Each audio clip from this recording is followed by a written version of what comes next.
Watch with Sheriff Mark Daniels on KWCD Bisbee Sierra Vista, hosted by Public Information Officers Carol Kappas and Grady Butler. First Watch is brought to you by Sulphur Springs Valley Electric Cooperative. And welcome to your Friday. I'm Grady Butler. With me is Carol Kappas and Sheriff Mark Daniels. Good morning. Good morning, Cochise County. Hello, everyone. Well, back to school. It's that time of year. Man, the buses are rolling, man. And let me just say, Wednesday kicked off this part of the county for schools. Sierra Vista, ALA, all the schools were pretty much kicking off in Sierra Vista. And what a different vibe in the morning. You go into a Circle K. Yesterday I was in there with some kids, and it's just full of moms and kids getting their last-minute snacks, and it's just a different vibe. And it's really cool. I was talking to one of the assistant fire chiefs this morning at the Circle K, or actually Speedway, and I go, "Hey, man, you're out early." Kids in schools. So he thinks kids in school. But long story short, it's just neat to see. But I got to give a shout-out to all our motoring public. We were out there. I know Service PD was out there. Law enforcement in general was out there to protect kids going to school and the motoring public, and everybody did such a good job. Seriously, I'm not saying there wasn't that exception out there, but overall, people were very. I saw a few buses. We tagged a couple buses and watching them, make sure people were respecting what they are and what they're doing, picking up kids, and we had no violations. So I just got to say thank you for the motoring public. And thanks to all the teachers and educators. This is going to be an exciting new year for everybody, we're hoping anyway.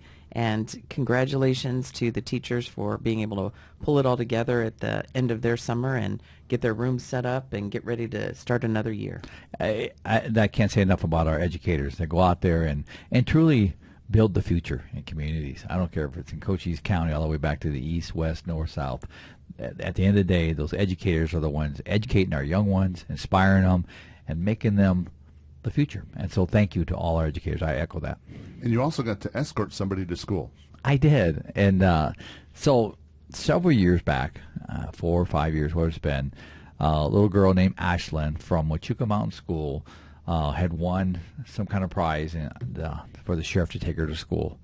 So that tradition with her and her family has occurred. So you'll see it on our Facebook that Carol's going to post. But she sent me a thing the first day of school, and we'll post that with her saying, 5th grade now, ALA, and I want to be a sheriff when I grow up. And so I talked to her mom and dad, and I said, okay. And so I gave her a ride to school yesterday. And my grandson happened to be in the first. They're both going to ALA, and they're both in 5th grade. So what a neat event. And I said, listen, it was so cute. I just got to tell the story. So she's wearing, they wear uniforms at ALA, and she's got this little blue sweater on. She looks like a little college prep, remember that, the college prep sweater? And I said, you look like a little prep kid. And she goes to me, I really don't like it, but my mom makes me wear this. It's so cute. But we went to Circle K and got their snacks for the day, and it's a neat event. Then take them to school. But I gave them 2 little sheriff stars, and I said to them, I go, will you guys wear these in school? Because they have to wear a little pin. ALA students wear a little metal pin, and it's kind of an ID recognition thing they do. And so they under there they wear the little sheriff star, and they said, will we get in trouble? I said, no, you tell them the sheriff said it's okay. So underneath their pins were 2 little sheriff stars. So again, I wish them both well in the school year. And we've been busy with back to school. Yes. So we had already Bisbee Back to School last Friday, which was well attended, and we were able to network with other nonprofits and other agencies giving back to school supplies. Elfrida, we had our cops unit out there, Sergeant Davidson, doing an amazing job. Also, he was at Bisbee and organizing all that. And the Douglas Back to School Care Fair is tomorrow, and that thing is huge. It's at Bisbee Douglas Airport Park, and that's just going to be amazingly packed. Douglas doesn't do anything small, and I say that in a complimentary way. Whether it's a Christmas parade, whether it's a community event, trunk or treat. Oh my!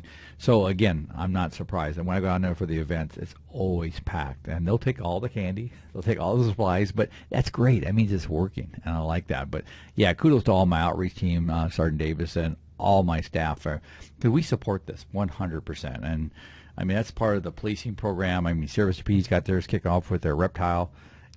Which I think is really innovative. Kudos to Chief Heiser and his team for this. But yeah, it's just neat as we're all engaging our youth and taking care of them. But Yeah, thanks to all the community for coming out and supporting that. And Huachuca City as well. I almost forgot them. So they do an amazing job too. They did, and they have a really nice event. We were out there for that one, too. So, again, all the community's coming together for our kiddos. And also, back to school means football is going to be starting soon, and you're going to be right in the middle of it. Yeah, we are. Another Cochise County High School football Friday night. And so we're going to kick the season off this year, August 29th, with Buena at Cienega, the Cienega Bobcats. It's always been a rival game. That's why I want to make sure we got that game in there. It's actually at Cienega. Cienega's not in Buena's conference this year. It's kind of unique. That's why it's a preseason, and not preseason, but a non-conference game. So we're going to travel to Cienega for that game, and the Colts kicking off that. And I'll just say, Buena Colts have a very tough schedule this year, but it's because their program is elevated to they're a very good team, so a very good program. So it's going to be a good game. It's August 29th, 6:30. We're going to kick that off, so that's where we're going to do it. And we're going to do the pick game years between Douglas and Bisbee this year, which is always good. It's going to be at Douglas at the Bulldog Stadium there. And then we're coming back and doing a bunch of Buena home games, all the Buena home games, and we're going to do an ALA. ALA has a home game that we're going to do on October 17th at home at their inaugural football game at their home field. So, and they're 11-man football now. They moved to 11-man. They're maybe a little thin on the numbers, but let me tell you, they're moving that high school. So, again, we're going to call that game with Heritage Academy out of Phoenix area. And last week there was a situation where people got notified throughout the state of Arizona and probably most of the western states, but Arizona was focused on, and Hawaii, because of a turquoise alert. And there was some confusion, wondering what in the heck was going on, because who's heard of that? But it was a mother, non-custodial mother and her daughter. It deals with indigenous people. It's a brand new law that Governor Hobbs signed in, and I think it worked well. They were able to find both the mother and the daughter and safely and return her to her custodial family. Yeah, when I saw it, the first thing, because I was with somebody and they said, "What is that?" And I had to really think, because I don't think there's been, and that's why we're saying on the show this morning, there hasn't been a lot of public information on this, on the turquoise alert. I'm sure you heard the same thing. I mean, I had to look it up just to make sure. I thought it was under a tribal umbrella, and it was. And so, again, if you see turquoise, you know what it was. Plus, they had the Hawaii effect in there, so I think it threw up like, is this a scam or what is this? And so it was kind of confusing. But if you see that, like the amber alert, which is children, the silver alert, which is usually your senior folks, and now we got turquoise. So just a little clarification on that. And speaking of scams, we are seeing some new ones pop up in Cochise County and around the state. We are, and sadly, they continue, whether it be MVD send you a notice that you got unpaid tickets, and they're not going to do that. MVD doesn't deal with that. Just number one, they're not going to send you a notice. If you get anything from MVD, ignore it, or just go out to MVD and check on it, or call us. But those are scams, and I'm getting hit by people all the time. So they send it to me, "Sheriff, what is this?" It's a scam. Delete it. Don't mess with it. Don't click on it. Delete it and let it go. Block the number if you wish. And that includes, like, U.S. District Court. Navajo County was experiencing that. So these people are so good that it looks like a true subpoena-type paperwork that you get, and they want you to send them money. It's crazy how good they are. I got one from Costco that click here to renew your payment details because your membership has been, I guess, expunged. So it's just the only reason I really figured that out was because they spelled Costco like the third time wrong. So it's just like, my God, they even had the letterhead, everything. So they're very good at what they do. Most recent situation, and the gentleman fortunately was able to get back $53,000 in cash that he had to package up, and he was supposed to mail it to Florida. He did call law enforcement. They were able to track that, and when it got into New Mexico, they flagged it. The Postal Service, they were tracking the whole situation, and they were successful in getting something taken care of there as far as an arrest. But people think, I would never fall for a $53,000 cash scam. You don't know. You might. Well, it happens. It's real. We see it. We've seen it here where people are losing money. And the biggest thing is law enforcement, the courts are not going to notify you through a text. It's just not going to happen. Government doesn't work text. I can tell you right now, if you get a text from government, just delete it. Bottom line.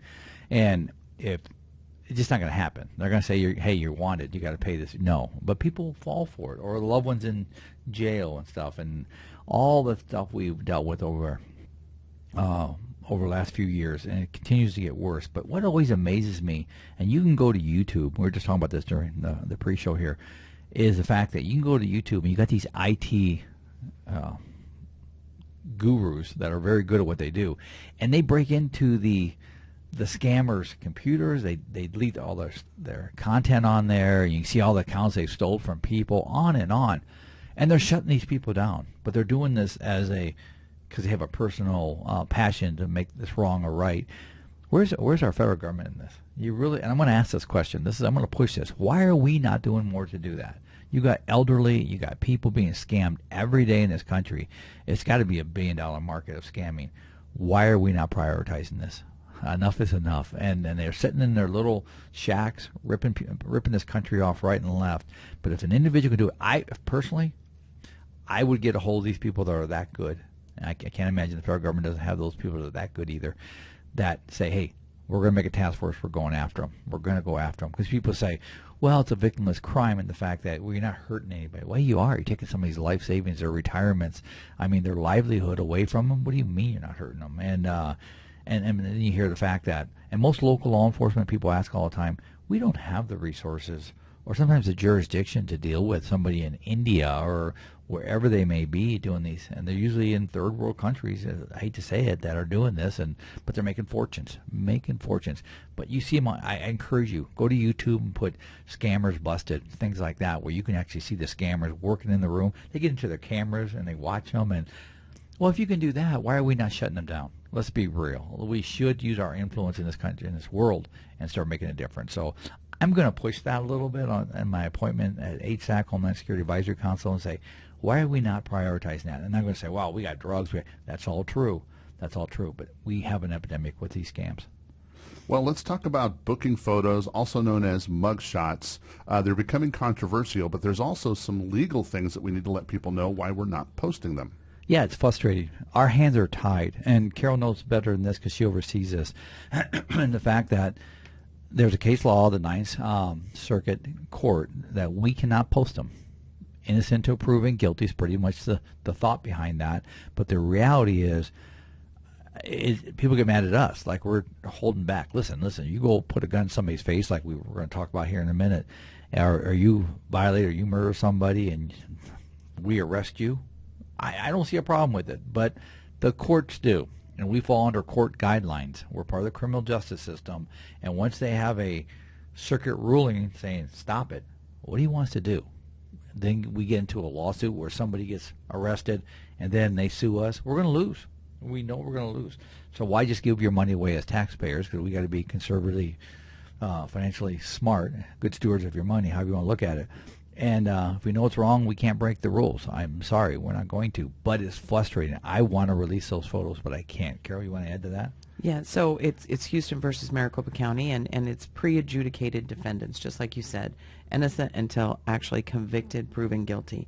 And so it is frustrating. You have people, the armed robbery yesterday.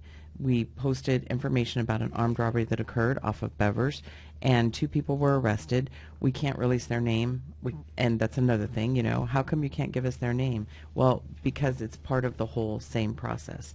So if somebody has a name, if they ask us, hey, I want to see what you have on Joe Smith, and give us a date of birth or an actual age, then we can check that way and see, and that falls at a little bit different parameters. But people are very concerned, thinking that we're hiding information, and we absolutely are not. The other side of that is they're saying other counties do it. Well, we're not other counties. We have to make sure that we're staying in our lane and doing what we need to do in the letter of the law. And that's exactly right. And we, again, whether it's a booking photo, you saw especially the haters. I hate to say it like that, but the haters, they're just trying to protect. We're not protecting nothing. We're protecting your tax dollars because we don't want to violate law. Do I agree with the Ninth Circuit? I've always said this. I don't always agree with court rulings. I don't always agree with the judicial system, but it's what we have, and it's what we took an oath to protect. So until it changes, not much I can do. And we did have the armed robbery yesterday. So there's a situation, a couple people at home, 2 people busted in the front door, breaking the glass and actually breaking the door frame. A female was leading the way, and as they went down the hallway, they grabbed one of the occupants, which was a woman, forced her into the bathroom, and demanded money, which she was able to give them whatever she had. After they did that, they caused a little bit more damage, and then they fled. She was identified by a first name, and the Department of Public Safety was contacted to assist with looking for the vehicle because they got a vehicle description. Sierra Vista Police Department was contacted to assist, and they were able to identify this suspect and the male suspect at Westwood Village Apartments. So working collectively and with joint efforts in that, they were able to take both people into custody. We got the girl and the guy at this point. They're only charged with armed robbery, but additional charges are pending. They were able to recover items of evidence, and they did a couple more search warrants. So that case was so quickly addressed and had everybody working together for the good of the victims and for the good of the community and keeping them safe. They did a fabulous job. They did, and I echo that. And our major crime scene, our deputies, our troopers, kudos to Sierra Vista PD. They really, because they spotted the suspect before anybody did, and that just shows you the working relationships we have in Cochise County. It's not a division of labor, it's a division of love, in the fact that we're all working together, sharing our authority, sharing our jurisdictions for the right reason.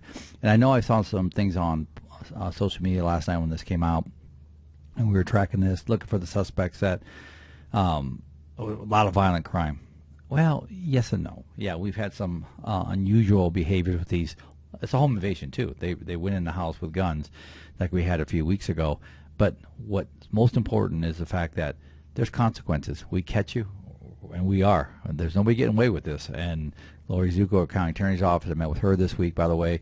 We're working hand in hand to ensure that if you're going to commit violent acts or criminal acts, we're going to hold you accountable.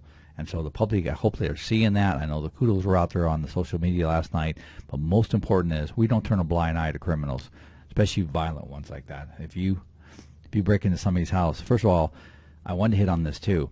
You have a right to protect yourself in a home. Somebody kicks in your door, you have a right. It's under the Castle Doctrine, where you have a right to protect yourself and neutralize the threat. What that means simply could be all the way up to somebody gets injured or killed. But it protects you as a homeowner. And I'm not saying you go out there and start blowing people away. What I'm saying is when you feel your life's endangered, but somebody kicks in your door to come in, 2 in the morning, 2 in the afternoon, irrelevant to the time, you have a right to protect your livelihood inside your home. You were also on an assault call. I was. Made a traffic stop the other day, coming back into town. Finished that up, and I'm right before a business, and they had a fight in progress call. And pulled into the business, didn't see the suspect. The suspect had taken off down the side of the highway, the frontage road, and then shot back. He had about 4 minutes. I had a 4-minute delay behind him. So I shot down on one of the side roads, and I see this person walking way down the street. So I shot down there. He turned around, looked at me, and obviously didn't want to stop. And when you see a cop coming at you, you're going to stop, unless you have a problem. This guy had a problem. And so he turned the corner on me, and I thought for sure he's going to duck into the desert. And but he in his residential neighborhood. So I pulled him behind, hit the lights, and got out. And he was bleeding from the face from the altercation, and had 2 bottles of alcohol on him. They just bought, and wasn't a very nice guy. Long story short, he was arrested for the assault. And what happened was, this is just some awareness. This guy had walked up. The suspect had walked up to a customer who had just pulled in, got out of his car, was walking into the front of the business, and asked the guy for a cigarette. The victim's like, I don't have one, man, don't smoke, on and on. And well, the suspect, who had been drinking quite a bit, didn't like that and sucker punched him and was not happy. The victim was not happy, and then the guy took off. After a quick altercation, took off running.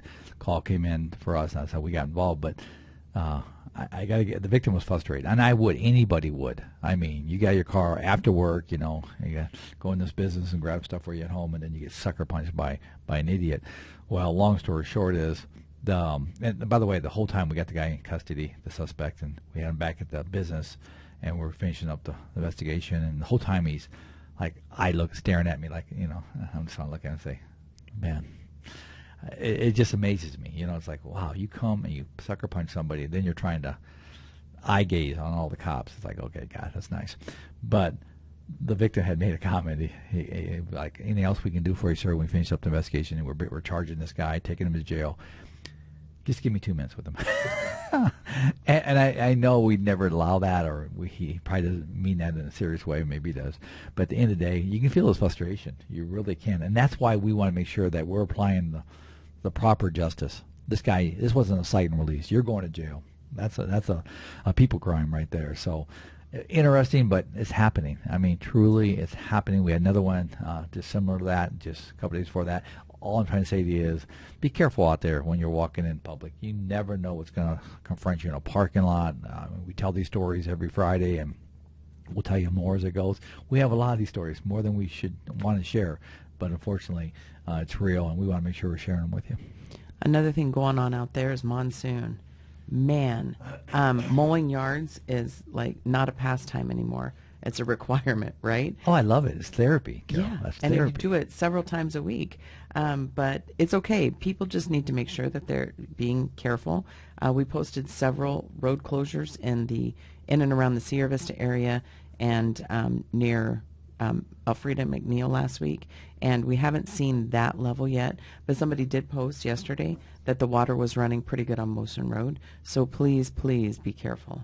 You know, and let me give a big shout out to our linemen. I mean, this is their busy time of year. This is their peak season because the thunderstorms, the flooding, the power going off, they spend a lot of time out there. So thanks to all our linemen. I know, again, this is their busy time. They prep for this. They have a little ceremony before the season kicks off. They know it's going to be some time away from home. I mean, whether it's 1 a.m, people want their power on. And so, again, shout out to all our linemen out there in SSVEC, here in our area, and APS down east there. The other thing I'd say on this is we were talking about it, and you hear this big talk during this time of year. It's people. Is it above or below average? Right. Season. I thought it was above average, but Carol said it was below average. Yeah, so it depends on the part of the county you're at. Probably. So I was reading that the actual western part of Cochise County is below, and the eastern part is like at or just a little bit above. So we just really need to get everybody on the same page. You know, the best experts on this, and you're going to say, it's a meteorologist. No, they got the best job in the world, especially in monsoon season. It's a good chance it might rain today. Okay. Yeah, okay. Wow. It's amazing. But no, it's a rancher. Ranchers are attuned to this. And I was talking to one of the ranchers the other day about this, and excuse me, and he says it's a little bit below is what he was telling me. So that was about a week and a half, 2 weeks ago. But that's how I always ask a rancher, because they know, heck, their livelihood, their quality of life is off the land. And so they know what's growing and what's not. And we also want to not miss the road department. They're out there putting up signage, making sure that they're doing visual inspections. So it's not like they can, call somebody and say, hey, can you let me know what it looks like? They actually have to respond to. So Cochise County Road Department is doing a great job. They do. And they've always been a good partner of the Sheriff's Office. And second of all, what I want to give a shout out to, and I know they listen to the show, is our Cochise County fleet. Yes. The Sheriff's Office fleet that keeps our cars looking good, but keeps our cars rolling. By the way, I had a flat tire this morning. My tire's really low, so I'm going to go see them today. But they do an amazing job, these guys, and they got 400 cars, I think, in county fleet overall. That's a lot of cars. A heavy fleet, small fleet. Either way, they're keeping those cars rolling down the highway. Thank you to our fleet people. And I went through a puddle of water. Just it didn't look very deep. I don't know. And my oil light started screaming at me. It wasn't binging, it was screaming. So I was like, oh, crud. So I had to go to a local business and say, can you just make sure I have oil in this thing because it's raining, and I didn't want to do it myself.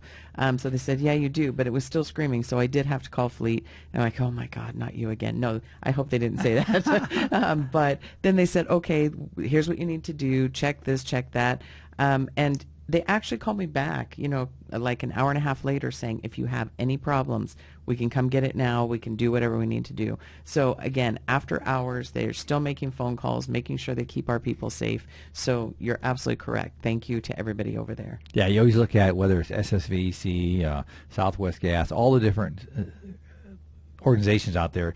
Buses, for example, there has to be a good fleet mechanic behind them, or those vehicles don't roll. So thank you to all our fleet people. And also with the monsoons, there's sometimes debris on the road. So let's talk about mud flaps. Mud flaps. You know, when I went to commercial inspector school for the commercial vehicles out there years ago, the number one reason for mud flaps. Anybody know why? I think I shared the answer. I thought it was to keep rocks off of my windshield. Those are all good factors for mud flaps. Don't get me wrong, but the number one reason is to divert water so it doesn't go into your windshield. That's the number one reason. And during the monsoon season, you really appreciate being behind a trucker with mud flaps. And that's a commercial violation, which is a criminal violation under federal code, by the way. But either way, it's in Arizona. If you have a vehicle, a 3/4 ton vehicle or above that's been lifted by the center of gravity or where the manufacturer had it set, it requires mud flaps. 3/4 or above, only for pickup trucks. So if you have an SUV like a Tahoe and you lift it, it could be a 1-ton Tahoe, and you lift it, it doesn't apply. It's only for pickups. I don't know if somebody, when they made this law, somebody at the state said some truck made them mad. I don't know, but they left everything out. So you see the cars that people lift up a car, put big tires, mud tires. They don't apply. They do not apply. It's only for 3/4 ton trucks or above that's been lifted. So now, if you are 3/4 ton, yeah, it's got to be lifted to have it. I think 1 ton or above, I think you do have to have mud flaps too. But Well, 3/4 ton, you don't, as long as it hasn't been lifted. And what is your traffic stop of the week?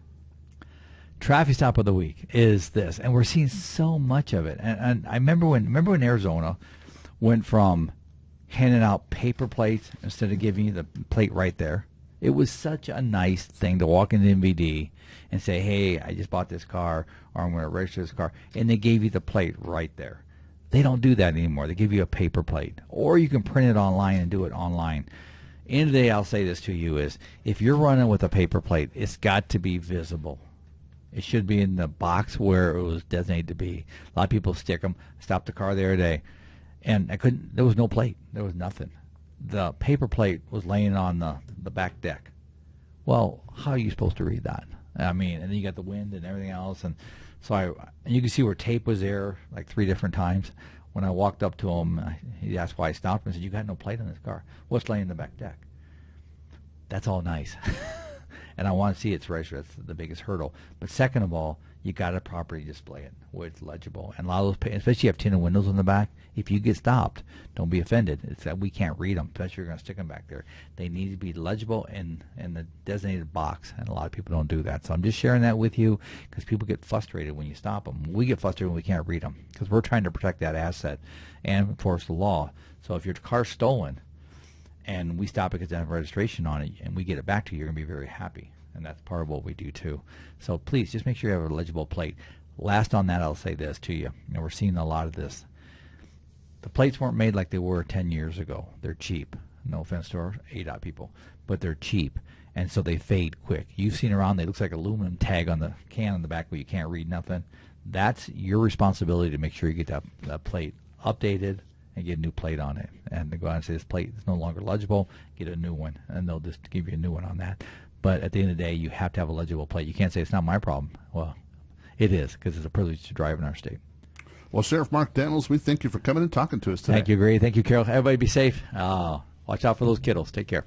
And Carol, who do we have coming in next? We have Jacob from Curious Quails. First Watch on KWCD Country is brought to you by Sulphur Springs Valley Electric Cooperative. Giving you an inside look to your sheriff's office. Let's go back to First Watch on KWCD. And it's brought to you by Sulphur Springs Valley Electric Cooperative. I'm Grady Butler. With me is Carol Campus and our next guest. Welcome back, Cochise County. And we have Curious Quails here. So, Jacob, tell us a little bit about who you are and what you do.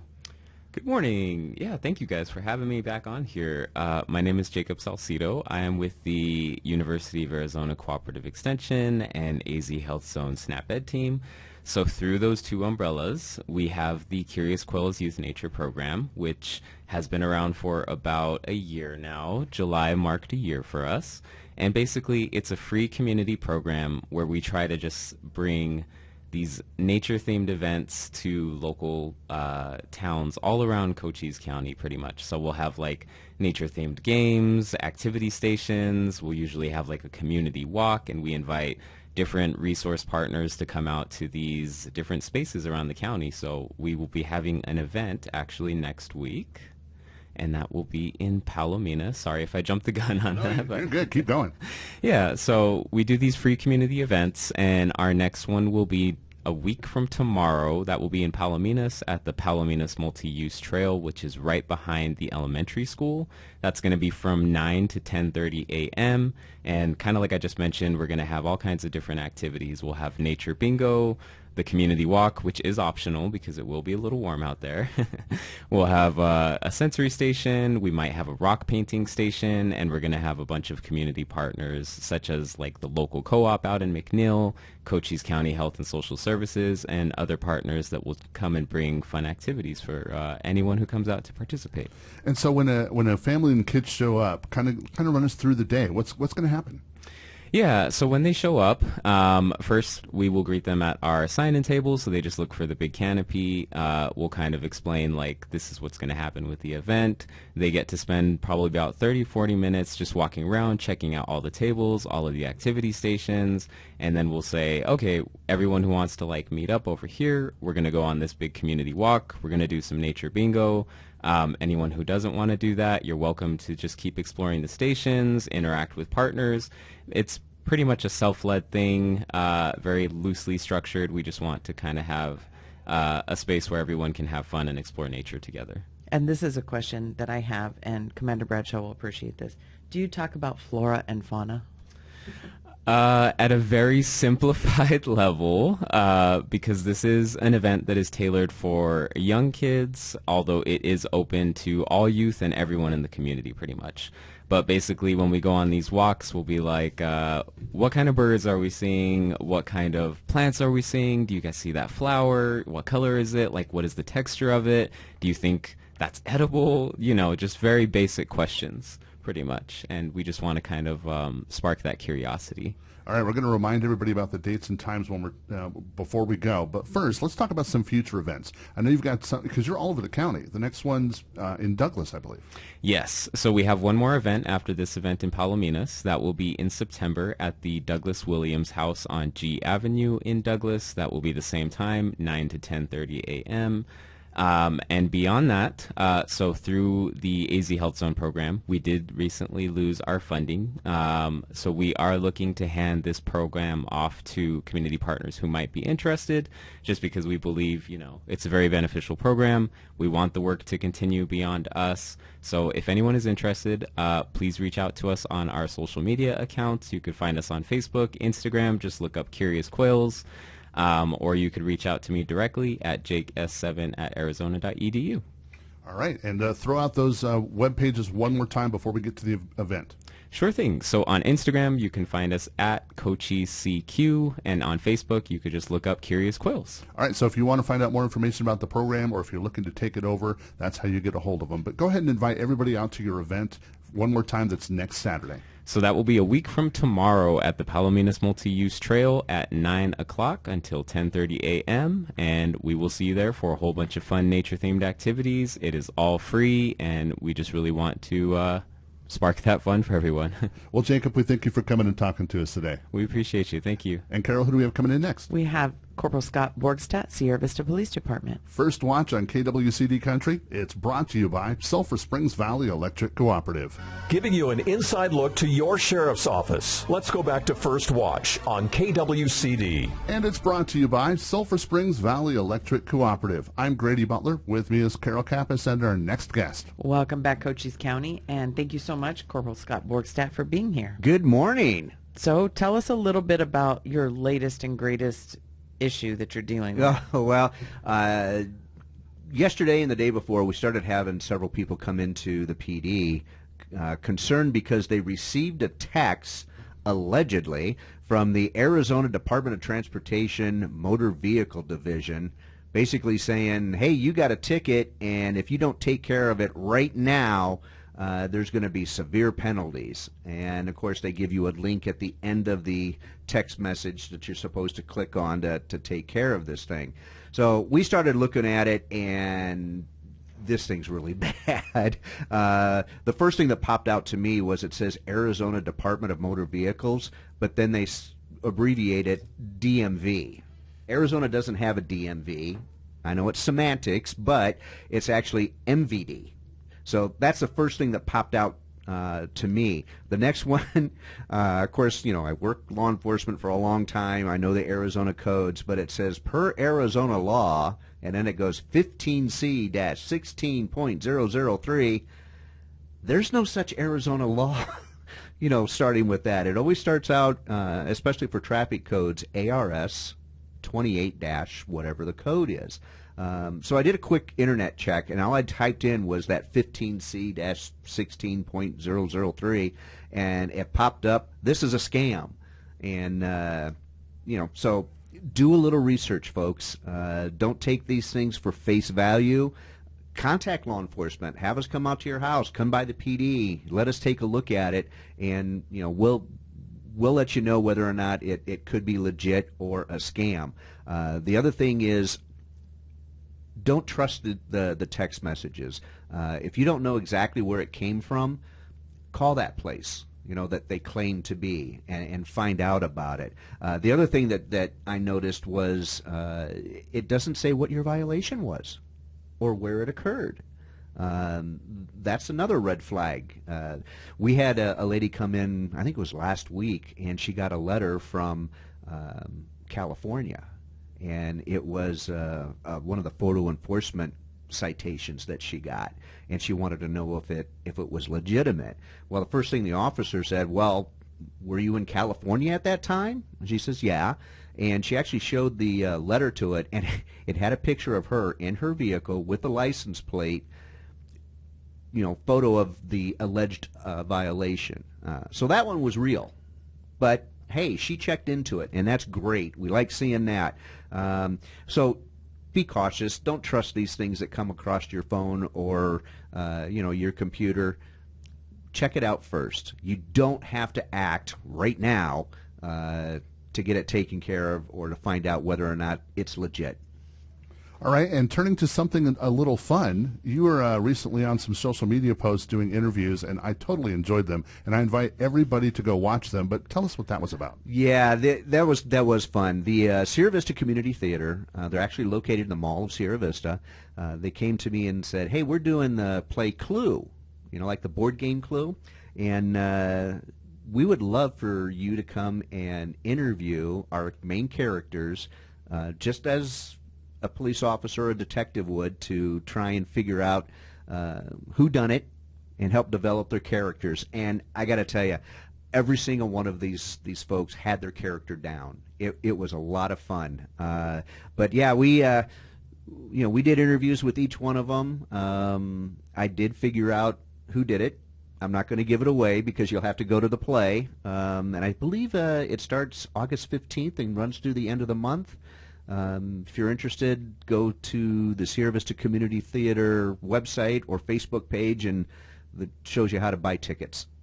I think it's fascinating that you actually did figure it out, too, through an interview. That's good police work right there. Yeah, well, I've been doing it for a while. All right, well, thanks for coming and talking to us today. You bet, guys. Have a safe day. And, Carol, how do they get a hold of us at the Sheriff's Office? Give us a call, 520-432-9500. You could reach out on our webpage, cochise.az.gov/sheriff, or our social media. You can start with our Facebook at Cochise County Sheriff's Office, Sheriff Mark J. Daniels. That'll lead you to our links for our Twitter and our X account. First Watch on KWCD Country is brought to you by Sulphur Springs Valley Electric Cooperative. You've been listening to First Watch, brought to you by Sulphur Springs Valley Electric Cooperative. Keep up to date. Follow the Cochise County Sheriff's Office on Facebook. And tune in next Friday, 7 a.m. for First Watch right here on KWCD.